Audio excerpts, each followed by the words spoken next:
Working drummer. Now kick it.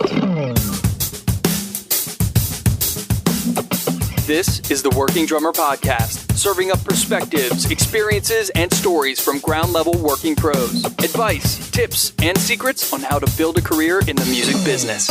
Hey everyone, Zack Albetta here, and welcome to Working Drummer Podcast. This week we're going to hear from Larry Aberman, who for 13 years has been the drummer for Cirque du Soleil's Zumanity in Las Vegas. Larry was handpicked for the gig and moved from Los Angeles to Las Vegas to be part of the custom design show. Before that, he had developed a long list of credits in New York and LA, which we touch on a little bit, but we talk mainly about his experience in Vegas and what that town has to offer in terms of making a living as a musician.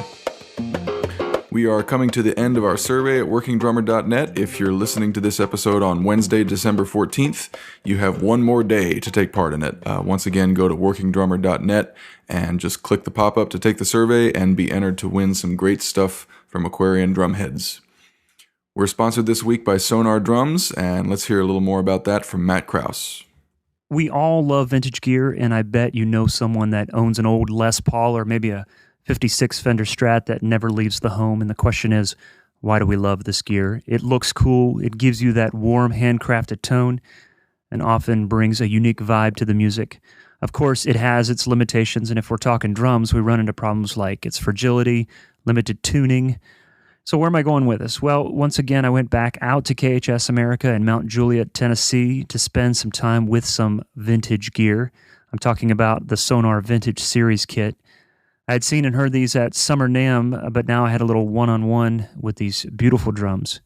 Some specs you should know that make these drums a modern vintage kit.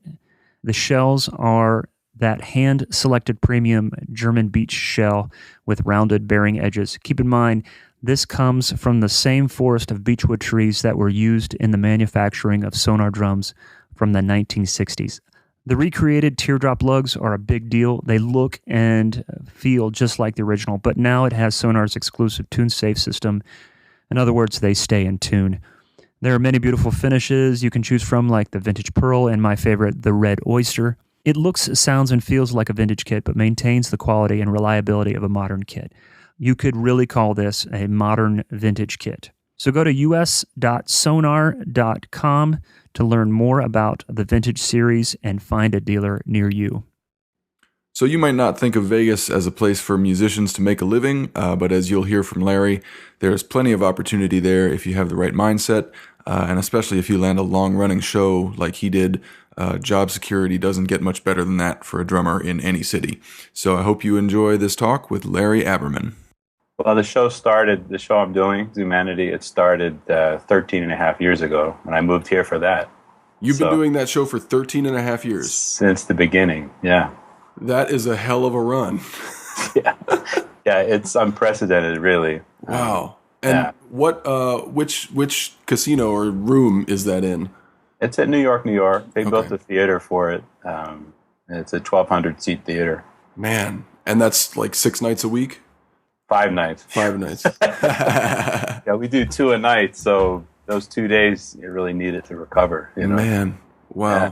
So you moved to Vegas for that gig? Yeah, it was just the next thing in line. They when they called, it was perfect timing, and it was a 2-year contract. And I figured, well, I'll check it out. Mm-hmm. And then every year it was sure, I'll keep going. And here I am. Where were you before that? I was living in Los Angeles. Okay. And did you grow up around there or go to school there? No, I was born in Philly. Okay. And went to high school in New York. My mom got remarried. Mm-hmm. Moved to New York. And then around 30, I moved to Los Angeles. Then I came out to Vegas when I was 39. Okay, so you were in LA for a good 8 or 9 year run? Yeah. Cool. I was there for 5 years and just recently moved to Atlanta about a year ago. Oh, okay. Yeah, I was here during that whole time. Right. So what was the climate in Los Angeles like, and what was your career there like, such that you were willing to pack up and leave for Vegas? Well, the climate was good. The gig I was doing before I left for Vegas, I was playing with Joe Sample, the pianist, and I pretty much finished a 3-year run with him. You know, sometimes things run their course, and it was trio too. So after a while, it's like, oh, okay, that thing. You know, you're playing it. Yeah. So and then Cirque called. Almost the perfect timing that I would be willing to do that. You know? Right. Also, I've been traveling so much with Joe and other artists. And actually, when I was in LA, I was traveling a lot. So I was in LA and other places during that time. Right. But it was perfect timing to just check out something else, you know. Right. How did you get on Cirque du Soleil's radar? Like you say, you got the call for this thing. How did they know about you? Well, in my case, they were having auditions in Los Angeles at SIR, and a good friend of mine was rehearsing with another artist that whole week. And this guy was the type of guy, he'll talk, get to know anybody. And by the end of the week, they just asked him, you know, we have 2 shows coming, and we really don't have anybody on the drums. Do you know anybody? And he said, well, what do you need? And they described, and he said, that's my boy. Oh, sorry, that's a text. That's okay. Oh, wait. They said, let me turn off my phone. But they said this, that, and the other, this is what we're looking for. And my buddy said, well, the only guy I know that does all of that is my buddy Larry. And they called, I was just home, and they said, can you come to SIR and do some auditioning? I said, sure, when? Right now. I only lived about 15, sorry. No, it's okay. Multitasking. Yeah, I know. I only lived about 15 minutes away, so I just grabbed my stick bag and went in, and I was in there for an hour. Wow. Yeah. So, and when you say like we need a guy who can do all this stuff, who do you know? What is all that stuff? Yeah, I mean, obviously all the different styles of music, so you can run that whole gamut. Right. Pop, rock, funk, Latin, whatever. Yeah. All the Latin styles. Even and classical and different sensibilities like that, and then also somebody who's just willing to, you know, work hard, take direction, and be generous. That's a word that Cirque likes to use, especially in the creation process of any show, but all throughout. You know, you have to be generous. Yeah. Talk more about that, because that's a word that I like also in the musical context, to be musically generous as a performer, as a colleague. What does that mean? Well, generosity means you're not withholding anything. You know what I mean? So I don't have any special nuggets I'm going to save for something else. You know, everything I can do, everything I can add to the situation, generosity would mean I'm just going to offer it up. And also generosity means like getting your ego out of the way, right? That kind of thing, because especially, you know, there's such a large group. You know, not just the band. We have 11 people, but then the cast is like another 40 or 50 or whatever it was back then. And so things are moving fast, and you know, the last thing they need to worry about is the drummer has a problem with, you know, repeating this section. Right. But also, you know, throughout my career too, it's like I've worked with lots of great producers and stuff like that, and they sit down and so what do you got? Right. So you get in that habit of offering up stuff, but also what you have to have is kind of interesting and supportive. Yeah. Talk about working with musical directors in the context of a show like Cirque du Soleil, or you know, it's not unlike playing a musical on Broadway. Similar, talk about your relationship with musical directors. Has it been the same MD for the whole show? No.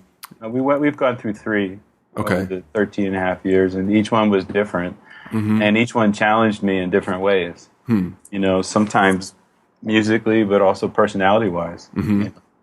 So the most important thing is to realize who your boss is. Right. If you want to keep a job, it's a good idea to, you know, take your cues and I don't know, be supportive, generous, and the ego thing. The concept of a musical director, I think, is something that not all drummers may be familiar with, because when you're coming up, you hear about working for an artist or working for a producer or working for an engineer or a band leader or whatever. But a musical director is a more ambiguous term to some people, and it kind of encompasses all those things, because all of the calls that a producer or an engineer or a conductor or a leader artist might make are in the MD's purview to make. Yeah. Well, for me, what I've had to learn throughout my career, and I'll just repeat it, is finding out who my boss is. Mm-hmm. And, I worked for artists that have a musical director. Do you know what I mean? Right. So, and I've been asked to do all kinds of crazy stuff. So, it's just learning how to follow direction, but also adding something to the mix. I don't want to be invisible. Right. It's important to have an opinion so that, when they say, well, what do you think? You don't just go, I don't know, what do you think? Yeah. Because you're not offering up anything. Some people enjoy that or want that, but that's never been my style. Right. Did you have a hard time, figuring out how and when to do that? Because I think, a band member's ability to do that, is dependent on a lot of things. It's dependent on how long that person's been around, or, the personalities involved. What are some sort of tips that you can give people as to how to navigate that relationship and how much you should contribute? Well, everybody's different, but in my case, shut my mouth. Until further notice. Yeah, I have something to say about everything.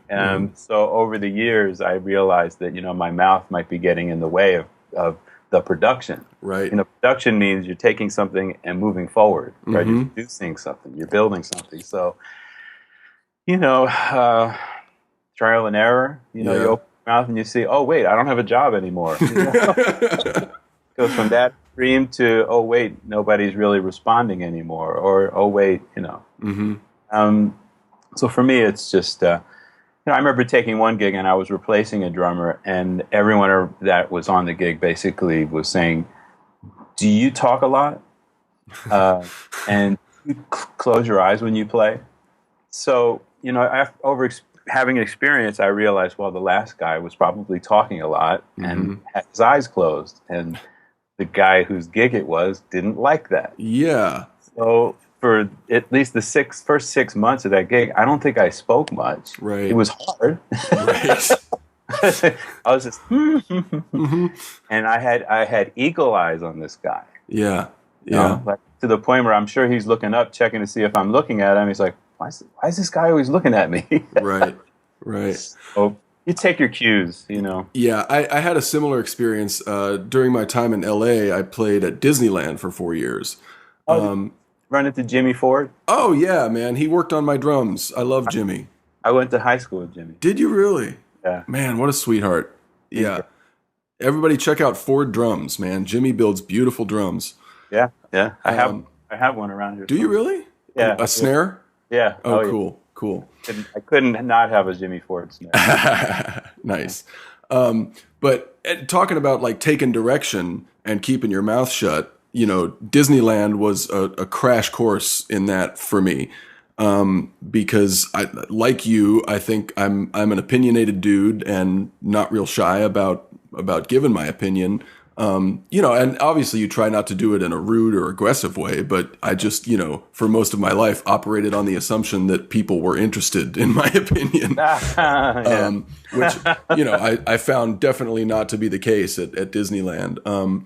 But the thing I noticed was that the more I kept my mouth shut and let the people who were getting paid to make the decisions make the decisions, the more I enjoyed the gig. Well, it's more peaceful. It's less stress. Yeah.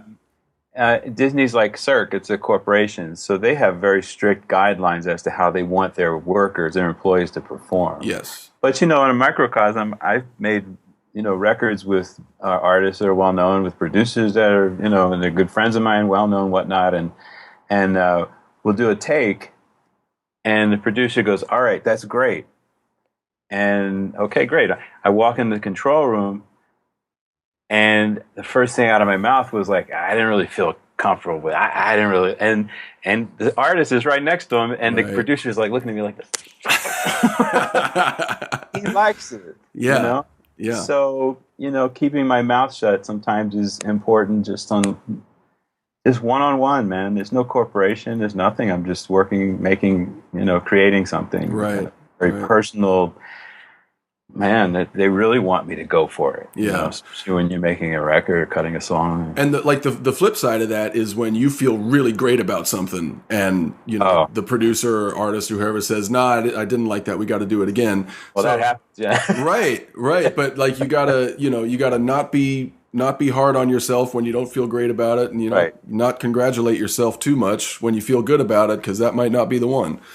The thing that's confounding is when you listen to the playback and it's not happening, and you think it's happening, and then you ask, and then you say, "Well, what could we do? What?" Either you get, I don't really know, but you got to do something else. Mm-hmm. They might point out things that either I like or they want me to change, and especially when I was younger and had less facility, less things in my arsenal. Maybe I couldn't do it. Mm-hmm. I don't know. Or even to this day, if they want me to play the craziest, thrashiest speed metal stuff, because that's what the artist wants. At this point, I just say, well, you got to call somebody else. Right. I can lay it down. I can play double bass, but if you want, there's always something, man. Yep. Give me the lay of the land in Las Vegas right now. What kind of gigs are out there? Are there more gigs than there used to be? Are there less? What is the climate there right now? Well, it's kind of in a downturn. A lot of the production, a lot of the Broadway style shows, not a lot, but some of them have closed this year, or closing by the end of the year. Mm-hmm. So that's kind of freaky. It was a good uptick for like the last 4 or 5 years. The lounge thing, which was the bread and butter in this town, we play covers or even originals, but you'd be playing in a lounge situation in hotels. That's pretty much dissipated over the last 10 years or even more, I guess. And the climate is great because there's a lot of great musicians. There's a lot to do.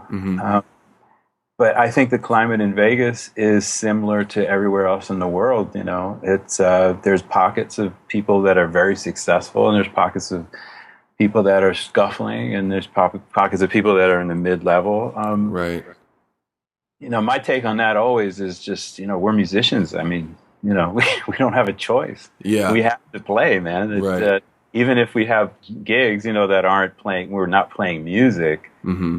We're still have that heart. It's still going to draw us back. Right. And as far as which pocket you end up in Vegas, whether you're busy or scuffling or whatever, does that have to do with how long you've been there or what your skill set is? Or yeah, always. But I mean, look, if my show closed tomorrow, I'll start scuffling. Right. Just got to rebuild and go out and play and network. And I think the goal of most guys, gals in town, they would want to find a gig like a show, production or an artist or who knows what, so that they're having that steady income, But yeah, I mean, I probably just hope for the best, man, and see if another show opens up. Or, for me, there's all kinds of different alternative to travel, different alternatives in music to travel. And I teach a lot now and stuff like that. Yeah, you're on the faculty at UNLV, correct? Yeah, that's been great. How long you been there? I just started. I took my master's there like 2011 to 2014. And just with that intent to really, hopefully teach at the university, but also develop my teaching. Because I've been taught so much by some of the greatest teachers, ever. Yeah. And I have so much that I can offer, but I had no clue how to really deliver. I mean, I taught before, but I pretty much had focused only on performing and stuff like that. And having a method is important. How to reach especially kids, you know, I'm older, and I mean, I graduated college in '86, so college was a lot different then. Yeah. So going to get my master's was also like, well, how do you look up stuff, you know, at the music library? I used to, you know, listening at the music library at my college was like, put the disc on there and drop the needle, you know? Right. Yeah. the wax, you know? Right. Stuff. Yeah. Who were some of your teachers that you studied with? Well, I went to high school of music and art in New York. When I got to New York, I went to high school, and Justin DiCioccio was the guy there. And my high school was just unbelievable. The guys that were there when I was there was like Charlie Drayton, Sterling Campbell, Tony Lewis. And the generation before us was Omar Hakim and Kenny Washington and Marcus Miller. You know, I have tapes of the jazz band in 1976. And it's Marcus, and Omar's playing percussion because Kenny was the upperclassman. Steve Jordan was there, you know. Jesus. So I went there, and Justin's the thread through all that. And he's been at Manhattan School running the jazz department for the last 15 years, I guess, now. And then after that, I went to Eastman, so I studied with Mr. Beck, John Beck, classical and otherwise, you know. And so between those two, it's pretty unbelievable. Yeah. You know, the knowledge they have, and also how they impart that knowledge. I was teaching a lesson a few weeks ago, and I was repeating myself like a good educator, you know. And my student looked and he said, you know, you said that 4 times. And I thought, that's great, because Justin DiCioccio used to do that to me. Every lesson, he'd just have a couple things he wants to impart, and he just keeps hammering the same, you understand? You understand? It's like, but I really needed it to be drilled into my brain. I did get it. So, you know, like I said, I realized that it's like I'm doing kind of what those guys did with me, which is very cool. Right. So talk a little bit about sort of what comprises your curriculum at UNLV, because I always recommend to high school students or to, you know, college students who are wanting to go to grad school, find a school in a city that you want to play in. Like, you know, kind of decide what city you might like to live for a while and make a living in, and find a school there and go. I went to grad school at University of Missouri, Kansas City, and there was a great bridge between, you know, the faculty there and the pro scene in Kansas City, especially the jazz scene.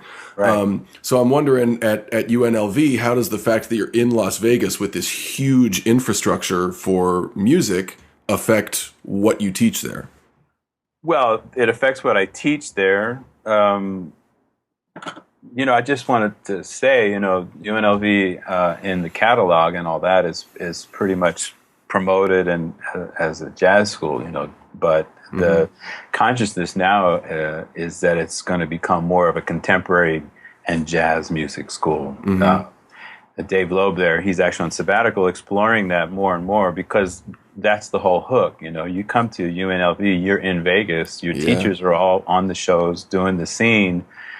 Not only can you, you know, study with them, and so my method, if they defined it more as being contemporary, which I think that's where it's heading, I'd probably spend a little more time there as well. Because right now I'm teaching, you know, jazz and coordination, and my whole concept of how to create musicality and stuff like that. You know, I really was able to figure out and come up with something that's really neat. I'm excited. I'm excited to teach it. But at any rate, yeah, I mean, if you're happening to the point where I think you're capable, you could end up subbing on my show. Right. You know what I mean? Right. And all the students and graduates, recent graduates, they're the ones filling out the bands and orchestras on the Strip. And there still are some gigs. It's not like, you know, nothing's happening. Right. And then there is a scene, there's a jazz scene, and there is a, you know, I hate the label, but it's not jazz. Let's put it that way.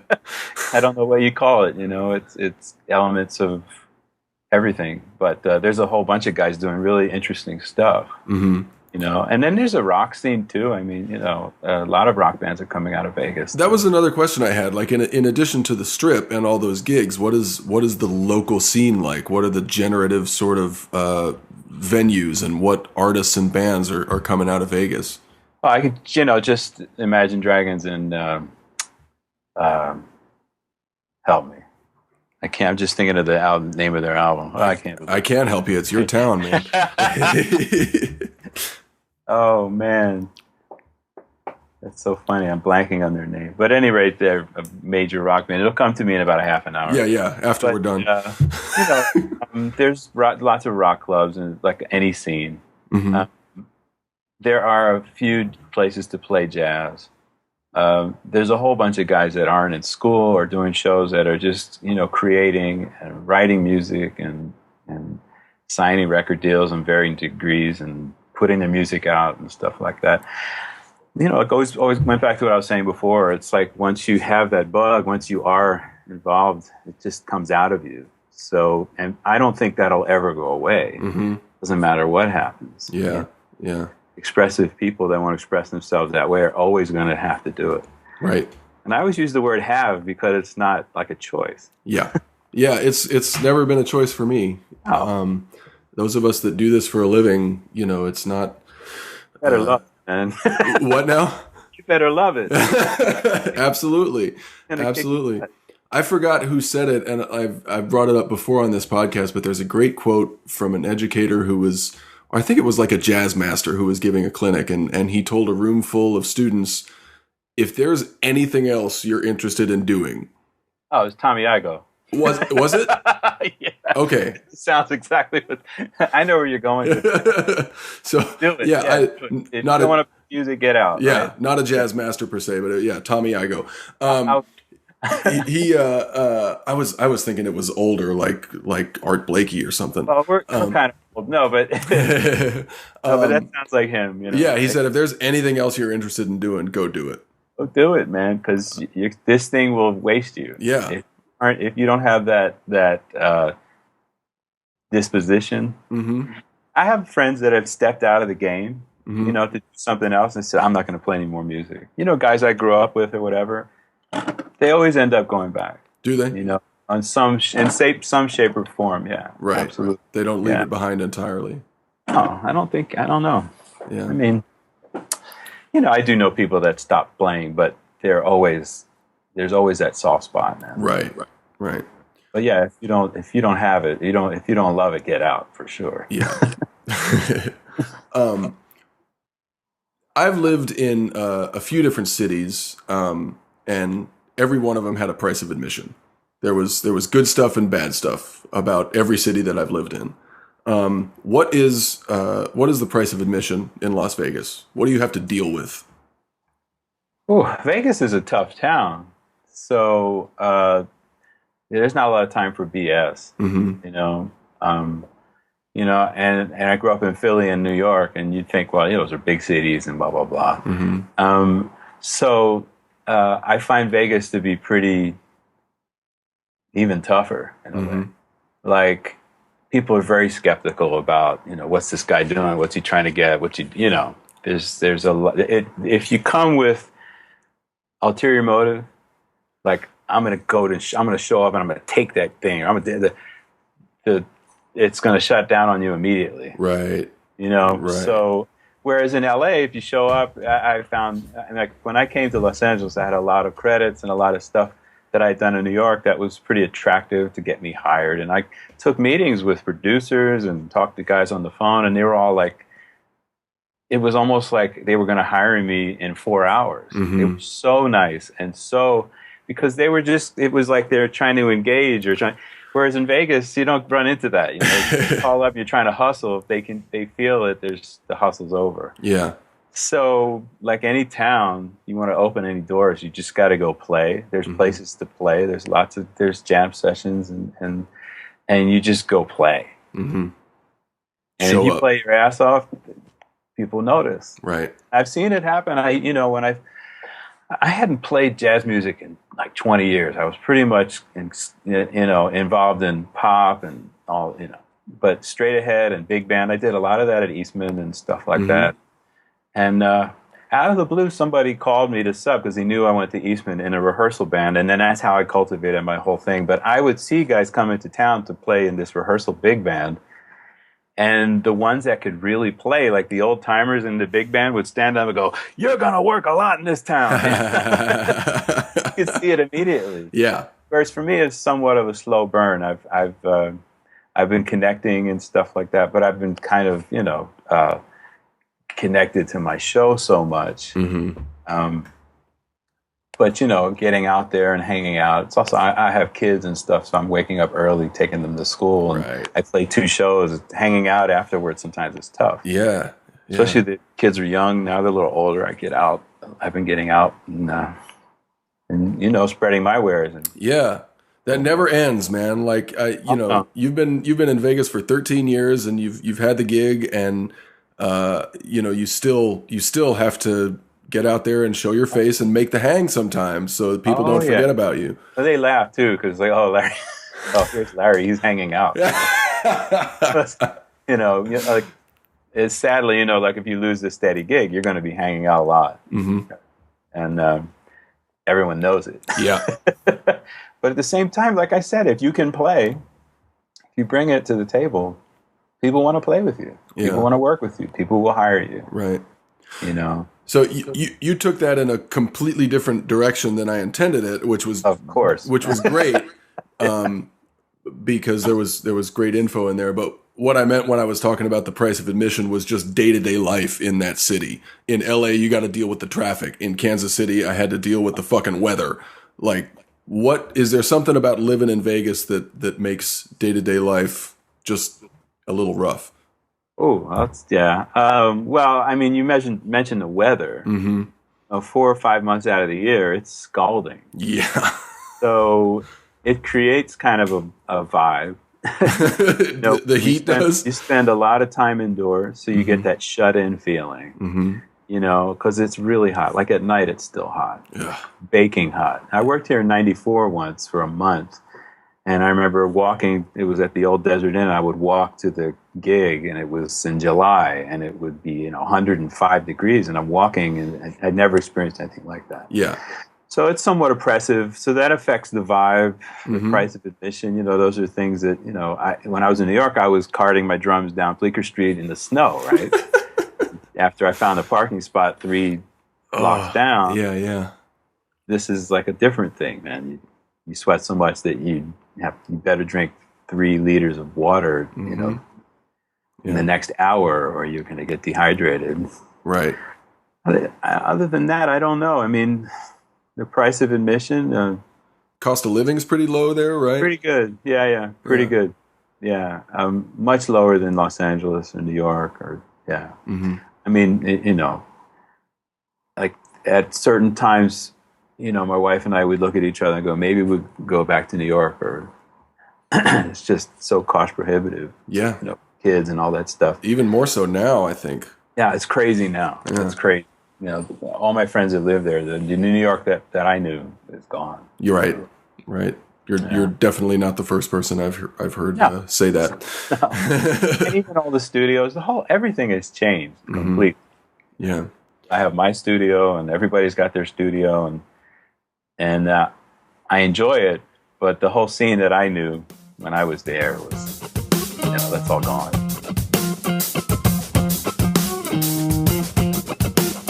Speaking of your studio, what do you got back there, and what do you do in there? Well, I have these drums, and this is more of the pop, rock and drum set, and I do a lot of internet drumming for friends. Over the years, I've made a lot of relationships with producers and writers and stuff like that. So there still is a need for real drums out there. Yeah. And so they'll send me files, and generally that type of stuff I do here. It's all mic'd up, and then over there behind that is a jazz kit. And I teach lessons in here as well, and it's with the gear available now, it's unbelievable the sonic quality that you can get. Right, it's just getting cheaper and easier every day. Yeah. I mean, I walk into the studio and I see the same gear that I'm using. Right. They're using apogee conversion and API mic pre's, or I don't have any Neve mic pre's. I wish I did. Right.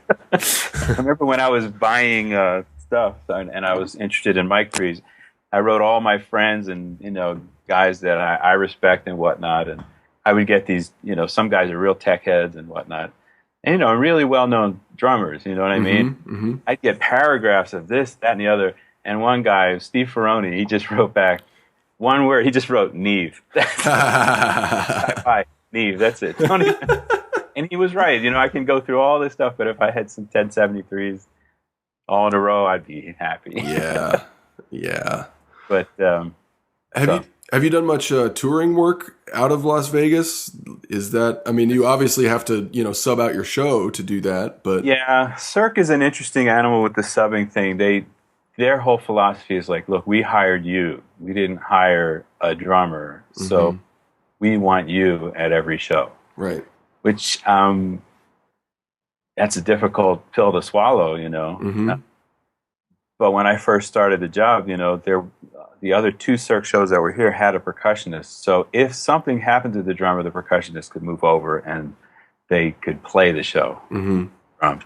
But my show, there was no percussionist. It's just a lot of loops and automation and whatnot. And after 6 months, I told them we need to start a sub-type scene with Cirque because it didn't exist until then. With all their Cirque shows, their tradition is like, this is the circus, you play. Right. Unless you're dead, you're going to work.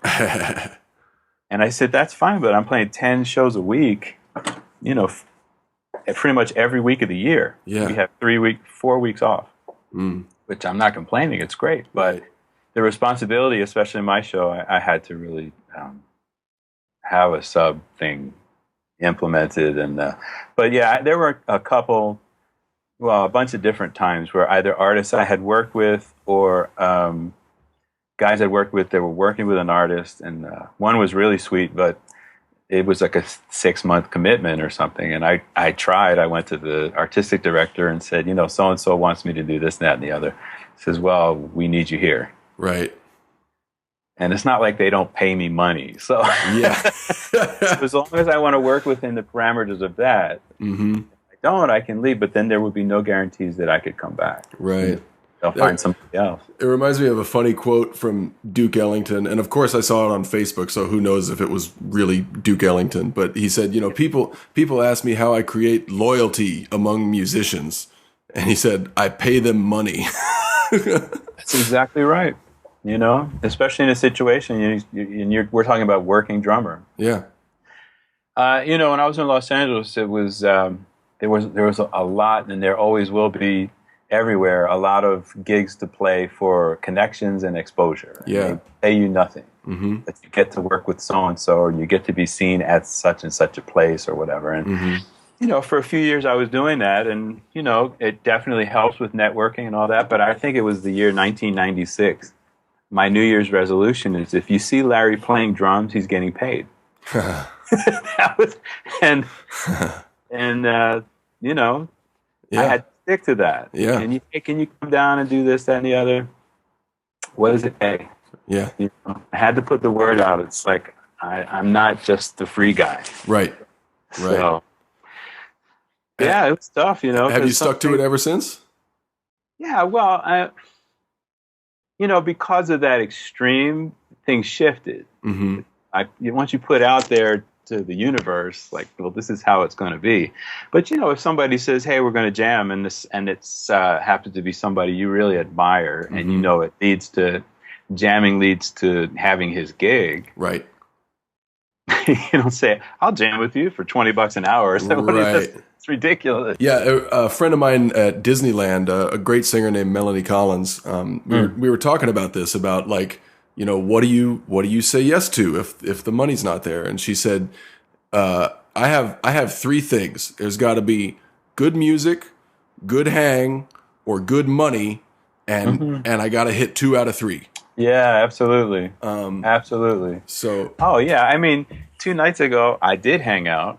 A good friend of mine is in town, and he's one of the best guitar players I've ever heard, and most people would agree with me, And he and his buddy, who has a studio in town, just wanted to just hang out and play. Right.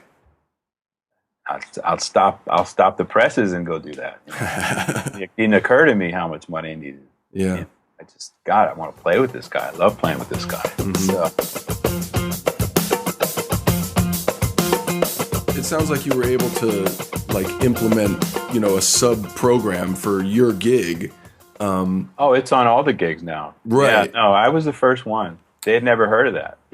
For Cirque or in Vegas? Cirque. For Cirque. Okay. Yeah. Cirque is its own animal. They have their own rules and yeah. So you how does that program work? You pick a sub, you train them, they audit shows. No, God, no. It's the whole. Well, I did at this point. I can find guys that I think are capable, but they have to still go through like the whole Cirque audition process and right. send in paperwork, a tape, or this and that. Yeah, Cirque just has their way of doing things, and I have a feeling a lot of it is to weed out people that aren't interested in doing any hard work. Mm-hmm. Because a lot of guys aren't willing to put together a video audition reel. Yep. They just, unless you pay me, kind of thing. Right. But they say, no, this is what we need, blah, blah, blah, blah, blah. And the ones that deliver, it's like, well, okay, we know this guy's going to come through on other levels. Mm-hmm. Yeah. Because they ask a lot for you from people. Right. It was the same at Disney. Like the audition process there, they put you through a lot of hoops. They make you, read lines and do, 64 counts of dance moves. And sing and all this stuff, and and the gig ends up being very little of all that stuff, but they just want to see what you're willing to do, right? And especially at Disney, your willingness to just like be goofy and have fun and positive, right? Yeah. And not take yourself seriously. Like they don't care about whether you can actually dance. No, whether like they're looking for how much are you committing to. No, it's the exact same thing. In my audition, they had me skipping, dancing, singing, acting, all kinds of stuff. And it was real clear to me that that's what they were doing. Mm-hmm. Like they wanted to see where the blocks were with me. So I just showed up for it. I was just like one of the things that I love to tell guys and gals about auditioning for them is that, you go and you play, there's always something wrong. Like either the gear isn't right or they just start asking you to do things. And one of the things that's built into the audition was like, okay, we want you to play along with this. You play along with it. Okay, I want you to do this, that, or you do this, that. I want you to, then you go, can I have a piece of paper? I'll just write it, jot it down, and then, no. And as soon as he said no, the way he said it, I said, oh, okay. Right. They want to see what I'm going to do next. Right. So I just went, okay, cool. Yeah. Count it off. Right. It's like in Apollo 13 when they're doing the simulation and Gary Sinise is trying to land the thing and in the control room they're like, let's shut down some thrusters on him. Let's see what happens. That's exactly it. Let's see what happens. And it's not a bad way to audition. It's funny because guys would call me after they auditioned and I mean, real good players and whatnot. Just angry as hell. Man, the keyboard was like tuned a quarter step. I don't know. The velocity was all at 127. I couldn't even play. It was just ridiculous. Yeah. I said, I told you when you go in there, something's going to be wrong, just so that they can and just be cool with it. Yeah. If you really want the gig, but they're crazy. I said, I told you. Yeah. And the reason they do that is not to be dicks. The reason they do that is because on every single gig, something goes wrong. Oh man, on our gigs. And sometimes it's not so, it's serious business, man. Mm-hmm. We're dealing with circus art, so people get injured and I've experienced it, and so what are you going to do next? Mm-hmm. So are you going to make it all about you, or are you going to support the production at that point? Right. They need you to do whatever they want you to do. Yeah. Almost every gig at some point is going to require you to soldier on under adverse conditions. I've been on, you've been on the road, and I remember sitting in the hotel in New Orleans in the lobby waiting for the transport to the gig, and I think it was like 104, 105 fever, just delirious, man, and drenched, and had to play. Right. I'll never forget that gig because it was like a Fellini movie. It was at the Jazz and Heritage Festival, which is wild, man. Those crowds are amazing. And I'm just sitting there playing, and I just see people like... I'm like, am I? Amazing. Getting the tunnel vision and the Oh man, the shakes, the whole song. Yeah, you just right. Oh, It's man. streams, man. yeah. So talk about your gig at Zumanity specifically. What kind of setup are you playing? How has it changed over the years? You mentioned you're working with loops and samples, and Yeah. what is your show like?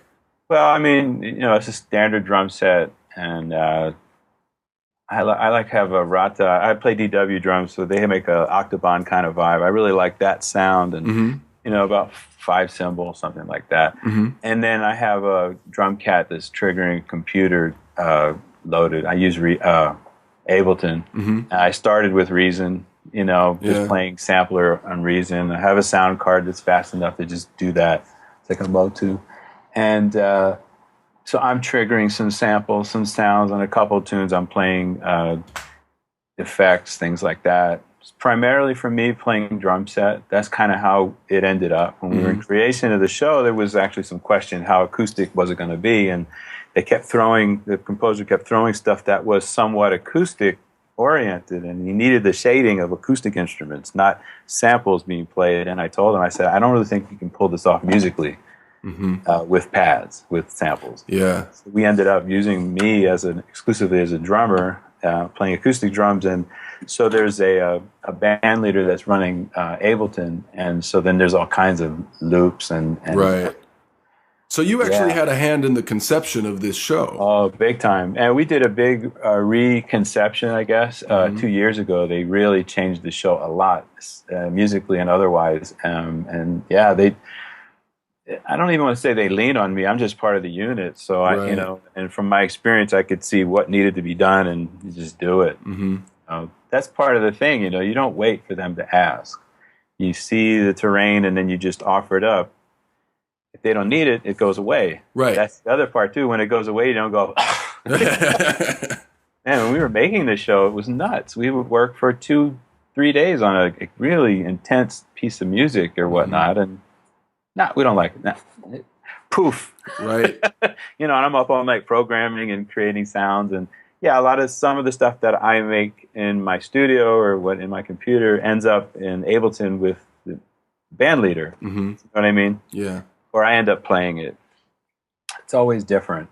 But my setup hasn't really changed other than the drums themselves. I've changed out drums with DW's help a few times. That company's evolved so much in terms of their offerings. I was just talking to John Good about it because I'm going to put another kit in, and the sound guys are so excited when I bring a new one in because this will be the 4th one. It's always an upgrade, sonically, which is kind of hard. It's kind of unbelievable, really. Mostly because of the shell configuration or the wood. Right. He experiments with so many different things. What are you playing right now? Right now is the maple, the chair. It's maple mahogany. He came up with that a few years ago, and we're in the process of changing it over to purple heart wood. So that's going to be their new thing at NAMM, and among other things, they have some stuff that's kind of nuts that I can't talk about. I have to kill you all. But no, purple heart. I have a jazz drum set here that I made the jazz sizes with. It's a very hard wood, and they're making plies out of it and making shells. No reinforcement hoops, and so is it like a single ply steam bent thing, or no? It's plywood. Yeah. He does all the different grain configurations. They do, and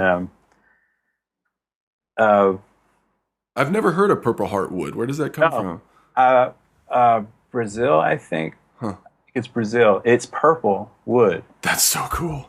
It's very hard. Yeah, and the sound is the way I describe it. It's like very modern. So you got a lot of that high end and high frequency attack, really mellow at the same time.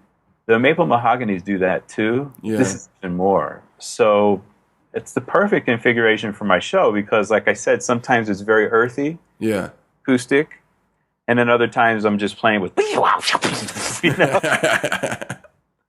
Yeah. I mean, since the refresh, they call it, of the show, I mean, they added a lot of low-end 808 kind of stuff. And and one thing that I did add is it ended up just being one song, but I'm triggering a kick. Oh, cool. From my kick. So there's a kick, like a really low 808 kind of thing on the band leader's rig, and then I'm triggering another kind of crunchy thing and my kick as well. Mm-hmm. Just, you know, when my subs play, I do go and watch the show. Right. And it's like this, you're just sitting out there smiling like, yeah. Them drums sound good. Run that one, and I'll just hit the kick, and I get. Oh, that's so cool. Man, the DW wood finishes, you know, I'm of the opinion that every high-end kit of, you know, no matter what the brand, everybody makes great drums. Everybody makes great sounding drums, but I'm a sucker for natural wood grain, and for my money, nobody does it as good as DW. Like the stuff they bring out in those wood grains and the different types of woods they use that, you know, that they were the first to use for those outer veneers. It's just eye-popping. He just, he just dreams about that stuff. You know? I mean, sometimes he wakes up and just writes down what he thought of and goes back to bed. You know? I mean, he's always pushing the envelope. Mm-hmm. Boy, I wish I could tell you what's coming. Just pay attention. I think they'll have it done by January, by now. We'll find out soon enough. It's nuts. It's a new shell construction? No, it's just the wood. In terms of what they're doing, you're not going to believe it. You're going to just go, what? Oh, man. Yeah. It's nuts. Because and they did all that stuff with like the diagonal wrap. That's what I was telling you. They twisted the outer, but also you know, he has the VLT vertical grain, which is all the grain going this way. Right. Which is what they're going to do with my Purple Heart kit for the show. Oh, that's so cool. Which is great because Purple Heart is so strong. Because all the vertical, I have a vertical grain kit with the Magasser ebony vertical layout. Oh, man. Where is it? Well, but it's maple. It was one of the first VLT kits, so it kind of gives, which is really cool. But you have to be careful because they'll split. Right. Purple Heart, it's so rigid and so hard. It really suits itself well for the vertical grain. But vertical grain, all the grain going this way, creates this insane amount of tone. Mm-hmm. It's like, boom. Yeah. I played a backline kit a couple days ago on a gig that was the DW. Was it the Workshop series or the? It's that diagonal shell construction that you were talking about. Because he has X, and then he has HVLT, which is summer down and summer. Right. I forgot which series it was, but I looked inside, you know, through the clear head, and the grain was going diagonal, you know, twisted. Yeah. And man, those things sounded great. Well, he's not, you know, he's got all those. He can make shells at his factory, so there's a lot of things that they come out of the kiln, they put them on make drums out of them, and no one hears about it. Right. Yeah, they're one of the few companies like making their own shells at the factory. Yeah, pretty extraordinary. You touched on this a little bit, but people, when people talk about the digital revolution and how it's affected the music industry, they're usually talking about the recording industry. But I feel like that's affected live playing as well, and coupling that with sort of the decline of unions and the musicians union in particular. You've been in Las Vegas for 13 years, and that is like basically the time span when the musicians union has kind of lost a lot of its pull in cities like New York and LA and Las Vegas. And there's just more and more digitization. So how has that affected your gig and kind of, you know, the overall musical community in Las Vegas? Well, digitization meaning using replacement instruments and not musicians, or? Yeah. Well, it affects every musician that would have gotten work because they were replaced by digital. Right. Reasonable facsimile or unreasonable, as it might be, you know. But, right. Yeah, of course it affects everywhere. I mean, in New York, especially where the union is somewhat strong, they're always having to fight that. What was that machine they came out with years ago? It was forgot the name of it, but it would perform strings in real time. A guy would keep it in tempo and whatnot. I forgot what they called it, but they had a huge strike, to try to make sure that this pit orchestra number stayed up. We don't have that sort of thing. Musicians go on strike, and the industry that hires musicians or entertainment, they just go, huh. Yeah. Oh, okay. We'll just push play. Yeah. So yeah, it affects that. In my case, they want a live band, especially at Zumanity. It's part of the show. It's part of the concept of the show. So, right. But in terms of the digitization or whatever, we embrace all of it. And like I said, when we were making the show, if it was appropriate for it to be completely digital and samples, then I would have gone with that. But musically, it wasn't. Right. I mean, that's why I still get calls to do drums here in my little shack, because you need that thing that, that humanism. Yeah. I mean, humanness.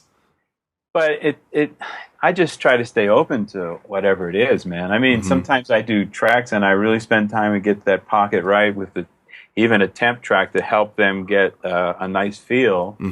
And the composer's like, oh man, it sounds incredible. Your feel's insane, blah, blah, blah, blah, blah. And then I get the mix and I can hear where they beat detected or put stuff on the grid. Yeah. And that swank is gone. Right. So it is what it is. And it won't stay like this forever. You don't think so?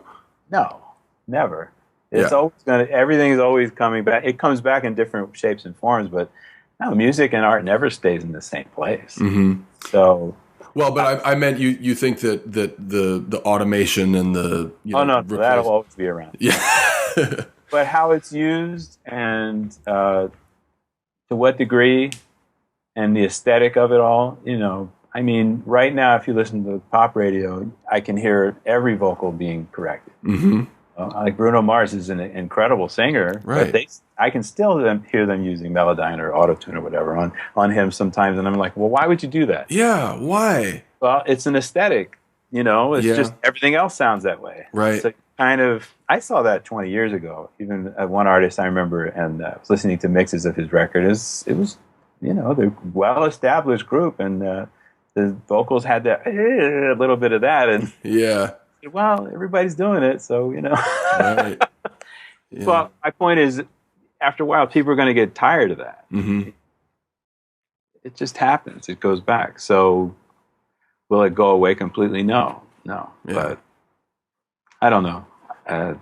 You reminded me of one other thing I wanted to ask you about the show. Are you visible to the audience? Yeah. So, what kind of a visual role do you play? Very little. I'm visual. I'm kind of like the drummer up there 3 stories high in this pod kind of thing. And the lights are on me about 60% of the time. A part of the design of the show is like, they just don't want to show the band at certain points. Right. Or I might not be completely in the dark. You can always see me, but I'm not featured. Right. And again, that's like an ego thing, Yeah. At a certain, I remember during creation, they were changing lights all the time, and then for long stretches, I felt like I was in the dark the whole time, and I just had to like, oh well, I'm in the dark. Right. I'm not in a pit. I'm visible, and different director ideas, things change. All of a sudden, I'm like, it's white. This was the part where I was picking my nose. Come on, turn those lights down. Right. Yeah. So did you receive direction about like what to do physically or visually at any point? No. And my showmanship has kind of suffered. I to be quite honest with you, there's so much playing involved.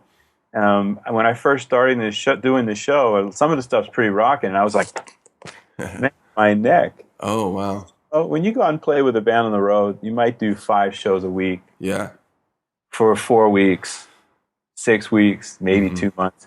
I'm talking, it's a 90-minute slamming show. Guys come in that sub and they're just like, oh.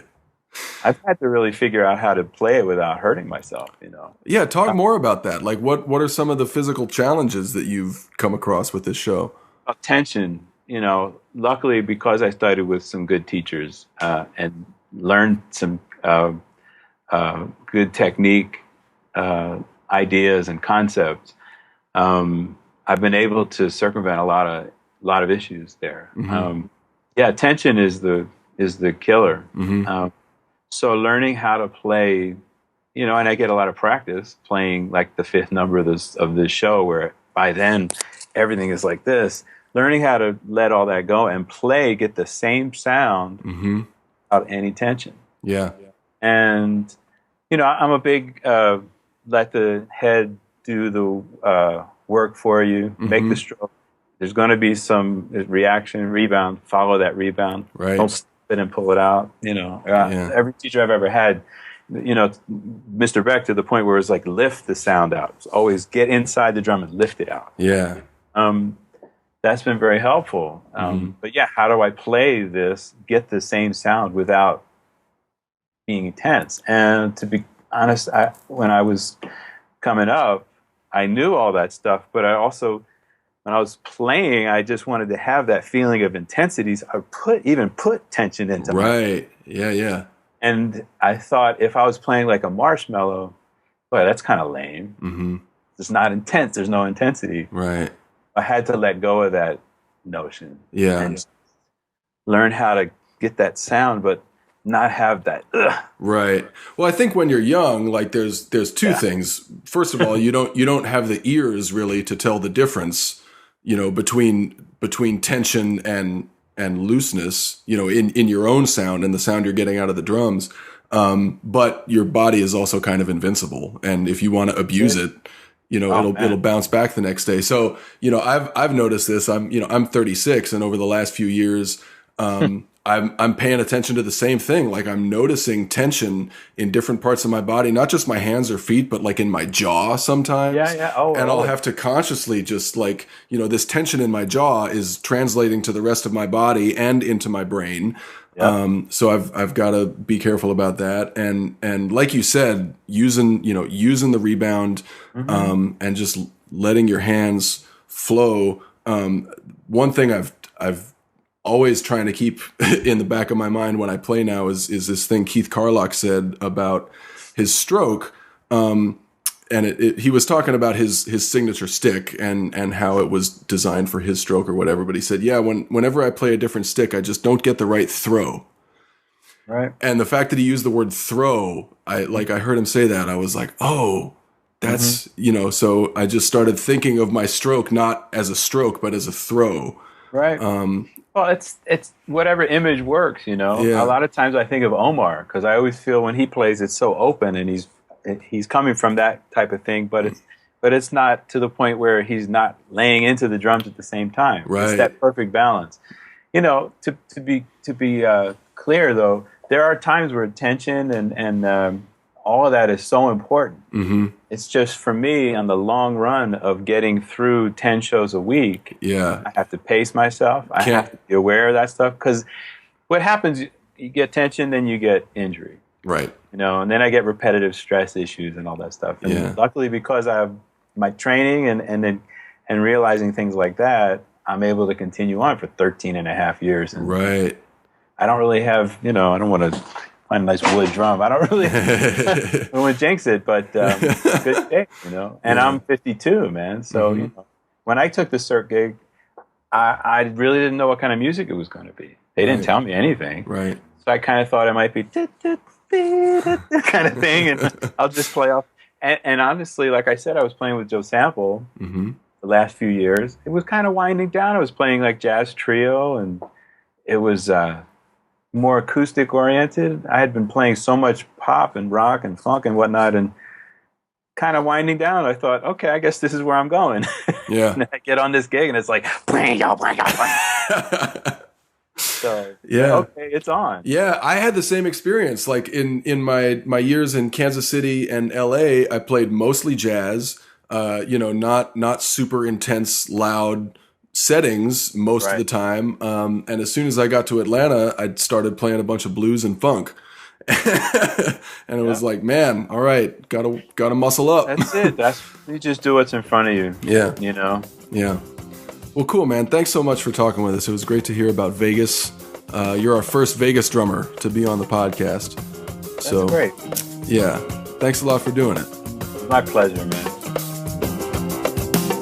Thanks again to Larry for that great talk. Go check out Zumanity if you're ever in Vegas. I'm sure it's quite an experience to get an eye full of the performers and an ear full of those drums. Thanks again to Sonar Drums and Aquarian Drumheads for their sponsorship. Thanks to Mike Jackson for his technical assistance. And as always, thanks for listening. Be well.